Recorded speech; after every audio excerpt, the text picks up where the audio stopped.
This is how you can build a 40-inch vertical, and you do not need perfect genetics to do it. I took my own vertical from the low 20s to 40 inches, and I've also helped countless athletes crack the 40-inch barrier over the past 6 years. And I'm living proof you can do it anywhere. Right now, I'm training in Europe with limited court access and also winter on the way. So I'm going to show you the exact blueprint that works, whether you have access to a pro facility or just a driveway. So maybe you've hit a plateau. You're training hard, but your vertical isn't going up and the numbers aren't moving. Or life is getting in the way. School, work, weather. I get it, man. I've been in Europe for 3 months and I've been in the same fight. But still, my vertical is climbing again. And the reason is, I'm following the key principles that I'm about to share with you. So let's break down what really matters, starting with the biggest myth that a 40-inch vertical is all genetics. So it's kind of partly true. Genetics set your starting point and how fast you can improve, but the facts are the facts.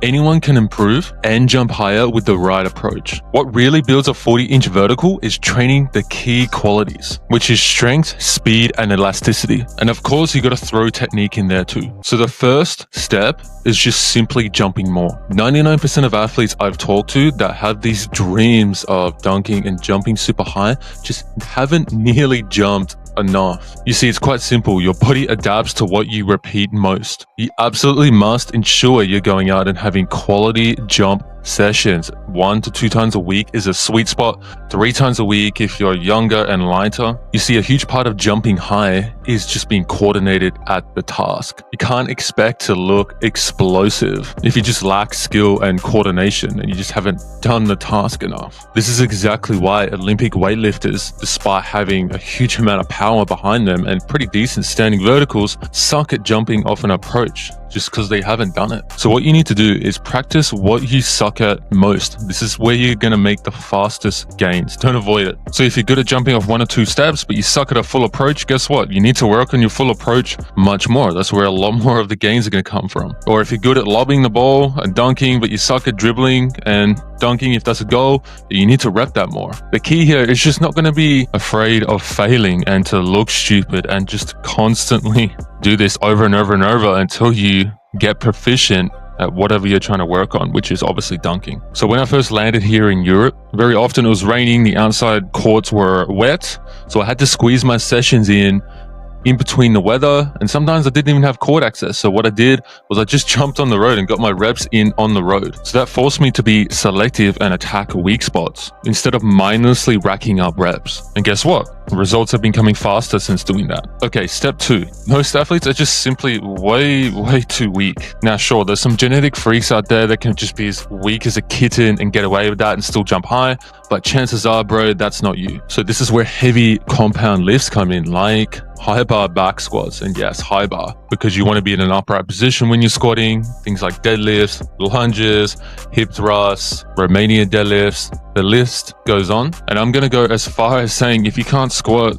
2x body weight, especially if you're around 6 foot or under, taller guys, I'm going to give you a little bit more leeway. This is something you need to work on because you just simply can't jump high if you don't produce enough force. And yeah, sure, is 2x body weight a little bit overkill if you just want to be able to dunk? Yeah, but if you want to be an athletic beast and dunk easily and even dunk when you're tired, then you need to make this a goal of yours. And you don't need any fancy equipment to get stronger to jump high. All you need is a squat rack and a barbell. That's literally it. That's all I've been using in Europe so far. And just make sure you really focus on muscle groups like the quads, like the glutes, like the hamstrings and the calves. Okay, third step, you need to sprint like your fucking life depends on it. Most athletes never truly sprint consistently. And it's quite insane to me. Like, this is the #1 exercise you can do to get faster and more explosive. I have a whole video about this. Like, if you think you're slow by any means and you want to get faster, just go out and sprint for like 3 months and then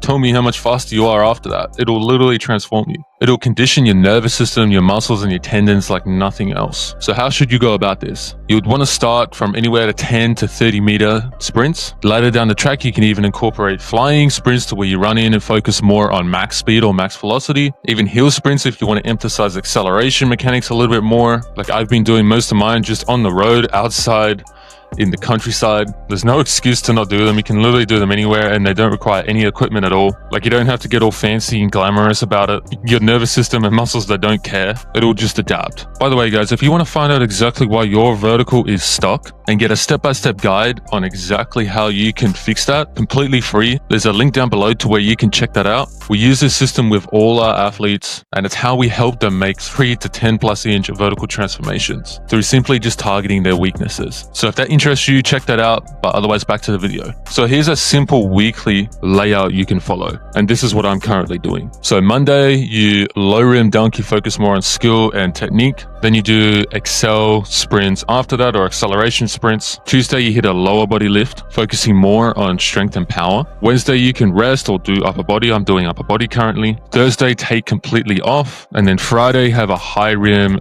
dunk session to where you go all out. And then follow that with some sprints. Saturday, you can hit another lower body strength and power workout. And then Sunday, you want to rest for Monday. So this is where most athletes fail. They wait for the perfect conditions or a perfect amount of motivation. But adaptation happens when you keep stacking quality sessions, whether it's rain, cold, or a busy schedule. So my conditions right now haven't been perfect, but I've always found a way and pushed through, and I've gained back 3 to 5 inches on my vertical, and it's quickly building back to 40 inches again. And the athletes who stay consistent all year round, regardless of their situation or conditions, are the ones who hit monster PRs when the situations become more ideal. So you don't need a perfect gym or an endless amount of time. You just need a smart plan that trains the key qualities such as strength, speed, elasticity, and technique week after week. And just start with what you have, whether it's garage, weights, or a stretch of road or a driveway. Just start applying these principles and you will start building towards that 40-inch vertical. So before you go, make sure you check out the free quiz link down below. It's literally the fastest way to find out why you're stuck and exactly how to fix it. And you'll also get daily free advice that's actually practical and actionable. If you apply, you'll literally jump higher from it. It's quite insane the feedback we've gotten from it.